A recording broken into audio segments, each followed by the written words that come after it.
Hi, and welcome to episode 126 of the Untethered Podcast. It's me, your host, Hallie Bulkin, and today we are going to jump right on into talking about feeding versus OMDs. Why? Well, this comes up a lot, and there is definitely a connection between TOTs, tethered oral tissues, pediatric feeding cases, and orofacial myofunctional disorders. So let's jump in. Quick disclaimer, all information, content, and material of this podcast are the opinions of the speakers and is for the informational purpose only and not intended to serve as a substitute for the consultation, diagnosis, and or medical treatment of a qualified healthcare provider. Welcome to the Untethered Podcast. I am your host, Hallie Bulkin. I'm a certified orofacial myologist, feeding specialist, and mentor.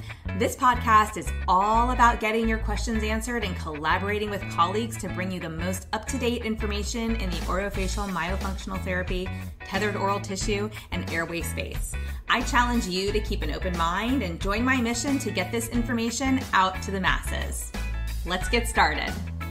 Okay, so as a pediatric feeding specialist, I have definitely assessed a fair share of infants, toddlers, preschoolers, birth to 5 years of age or so, who have had a combination of feeding challenges. Okay, we're talking feeding challenges, tethered oral tissues, and or an orofacial myofunctional disorder, because those are present at birth as well. Many people don't realize this, but they are. I've also worked with the more traditional myofunctional therapy cases from 4 years of age through adults. And regardless of the age of the patient in front of you, a common theme that I have encountered is the lack of awareness that all three of these diagnoses, right, feeding disorders, tethered oral tissues, orofacial myofunctional disorders, are frequently present at birth, as I had just told you a minute ago, right? So in infants, we may see Ankyloglossia or tongue tie lead to a tongue that is tethered to the floor of the mouth, like we talk about all the time on this podcast. And we know, if you've been listening to me for some while, that that's going to impair the range of motion.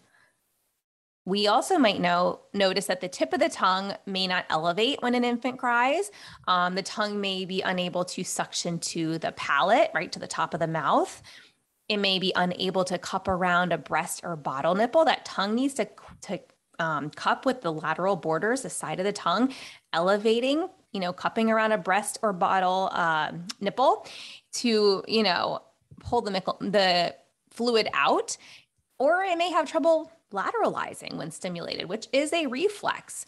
So how does this manifest? Well, this may manifest as a decreased flow of milk from the breast or bottle.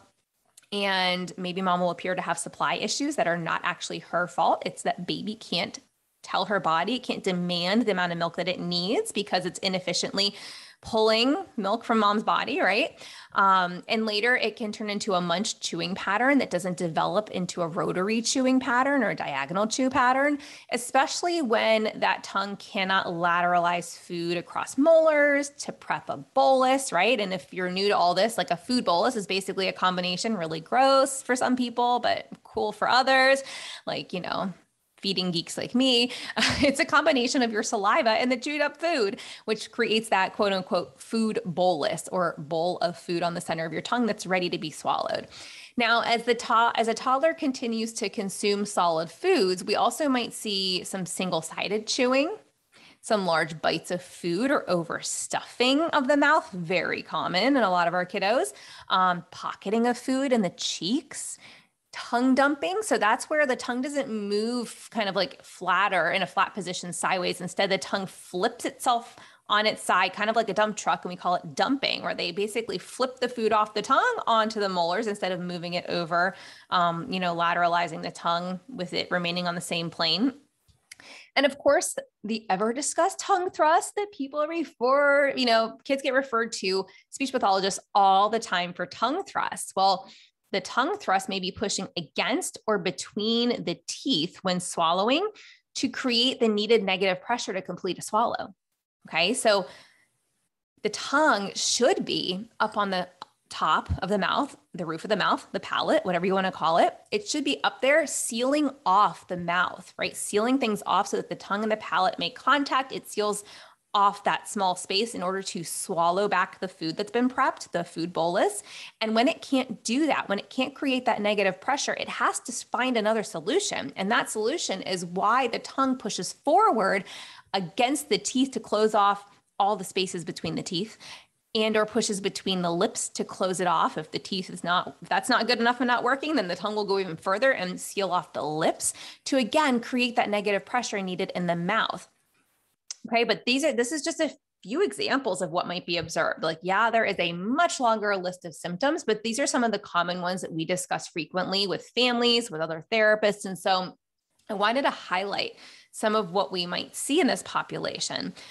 Now, also with Ankyloglossia or lip tie, we see a whole different list of symptoms, okay? So this might be anything from, like when you're thinking about our infants, like a shallow latch that restricts the flow of milk from breast or bottle, to aerophagia, okay, which is aerophagia-induced reflux, AIR, which oftentimes is, and this is when you're swallowing air during feeds, again, often related to tethered oral tissues. And this is frequently misdiagnosed as gastroesophageal reflux, GER, not GERD with a D on the end, but GER, GER, if you want to look that up. And leakage also of liquid, saliva, food bolus, once they've moved on to solid foods, also very common. Now, some infants and toddlers, up through the preschool age, will struggle to drink from an open or a straw cup, starting at 6 months of age, right? We all recommend, you've heard me recommend recently that we want to introduce open cups by 6 months of age. And then a couple months later, we'll introduce straw cups. We want to skip those sippy or 360 cups.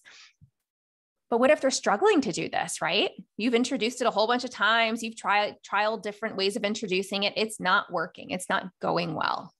Well, we need to start looking at why. Let's look at the mouth. Let's look at their rest posture. What do I mean by that? Look at their mouth when they're playing, not when they're eating or speaking or trying to communicate, but when they're just playing, doing a passive activity, or when they're sleeping. And really, we want to look at both sleep and awake. What is their mouth doing?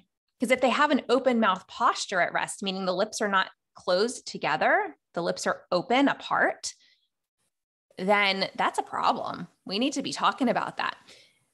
So if they may have this open mouth posture at rest, they might be struggling to achieve that closed mouth posture with the lips together while awake or asleep or when swallowing, okay, or all of the above. And these children tend to experience an increase in illness as well due to bacteria entering intraorally as compared to being filtered through the nose. Our nose filters things. It keeps germs out. Our mouth doesn't do that. Our nose also does other things too. But that's why it's so important to nasal breathe. And again, this is not an exhaustive list. This is just some of the common symptoms we see. So yes, these lists are not exhaustive, but clearly it demonstrates the relationship between pediatric feeding disorders, tethered oral tissues, and orofacial myofunctional disorders. And the way in which we assess for and treat these symptoms really differs depending on the age of the child, okay? So neurotypical children who are 36 months of age or under are still developing their oral sensory motor feeding skills. What does this mean? If you're going to treat them under the age of 36 months, arguably even under the age of 4 years of age, this is really pediatric feeding. This is not Myo. I like to call it pediatric feeding with a twist of TOTs and Myo, because we need to have this knowledge. We need to still work towards some of these goals, but this is not independent of how we treat sensory motor feeding. Okay. So this is really the role, for example, of an SLP, a speech language pathologist, or an occupational therapist who is trained in Myo.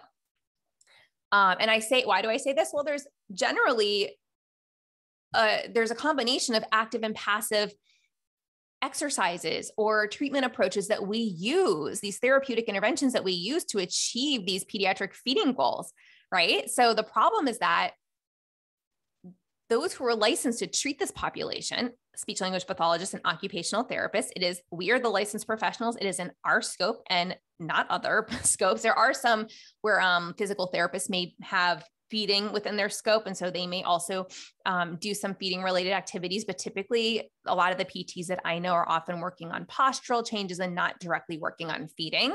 But it really, again, depends where you're located, and other countries outside the US physiotherapists are directly involved in feeding. So you need to know like where you're located, who are the professionals who can treat pediatric feeding.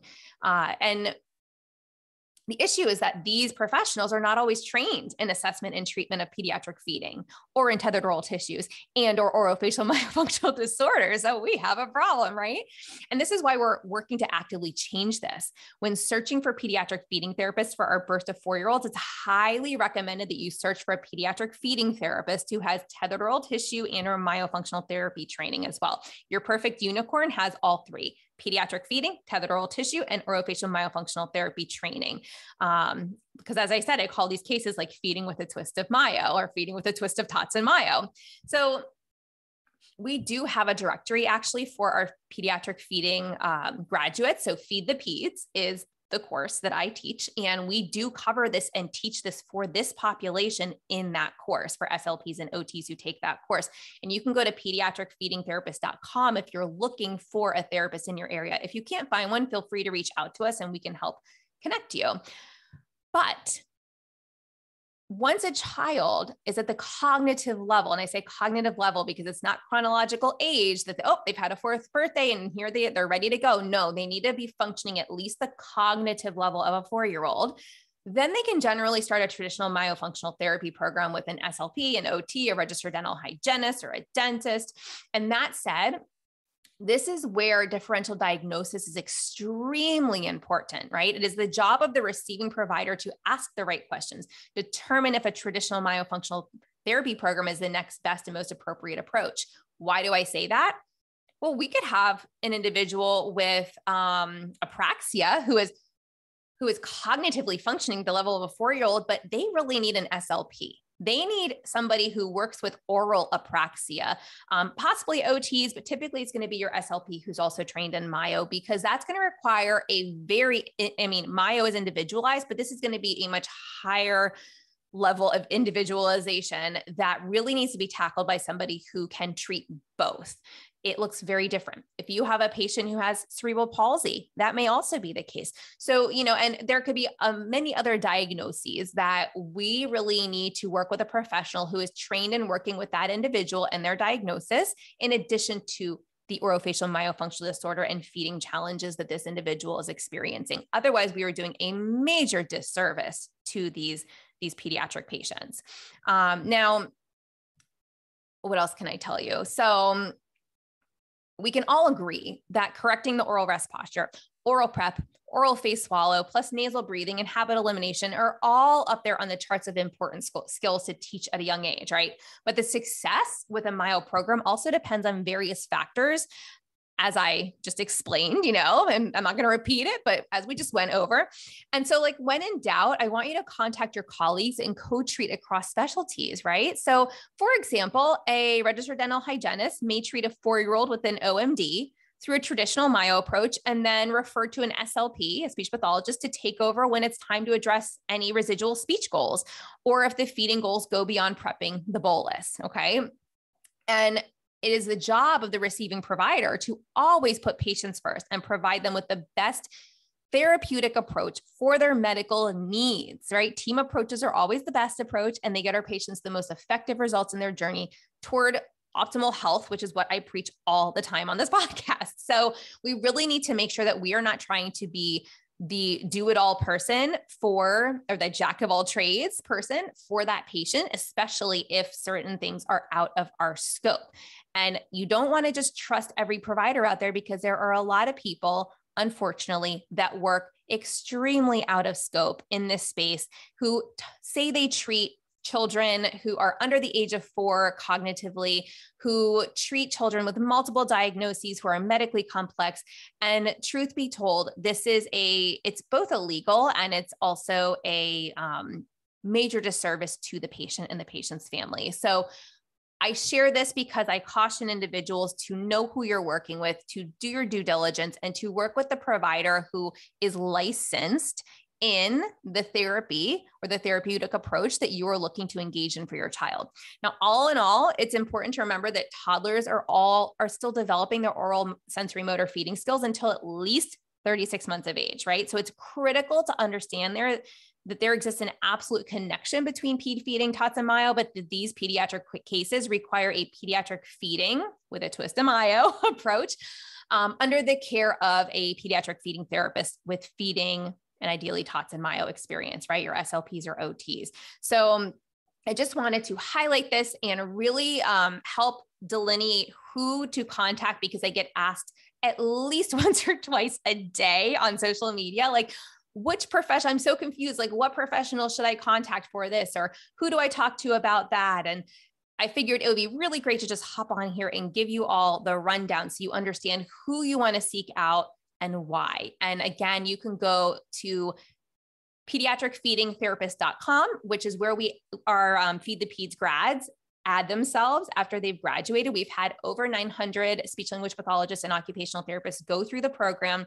They are not just all over the US and Canada, but they're actually spread across the world. We've got individuals in Europe, in Colombia, in Australia. I'm trying to think of where else we have, besides Canada and the US, but we have a good number of individuals pretty spread out now that we have over 900, and we're doors are open right now. If you're listening to this live, August 30th through September 3rd at midnight Eastern time, go to feedthepeds.com and join us, because we know we're going to have well over 1,000 of you as soon as this cohort graduates in 12 weeks. So if you have any questions at all, you can always email us at support@feedthepeds.com if you have questions about Feed the Peds, the course. Otherwise, go to feedthepeds.com and join us. If you're a parent, again, or a provider looking to find one of these unicorn providers who have experience in all 3 realms, go to pediatricfeedingtherapist.com. Thanks for listening to this podcast. If you want to hear more of these Myo, TOTs, airway, and feeding related episodes, be sure to leave a review on Apple Podcasts or pledge a small amount on patreon.com/the Untethered Podcast. If you found value, others in this space will too. So be sure to share this episode on your social media platforms and join us over on Facebook, on my Facebook page at Hallie Bulkin Biz, on Instagram at Hallie Bulkin, and you can head over to theuntetheredpodcast.com to grab a copy of the show notes, where you can also subscribe to be kept up to date on the latest podcast episodes.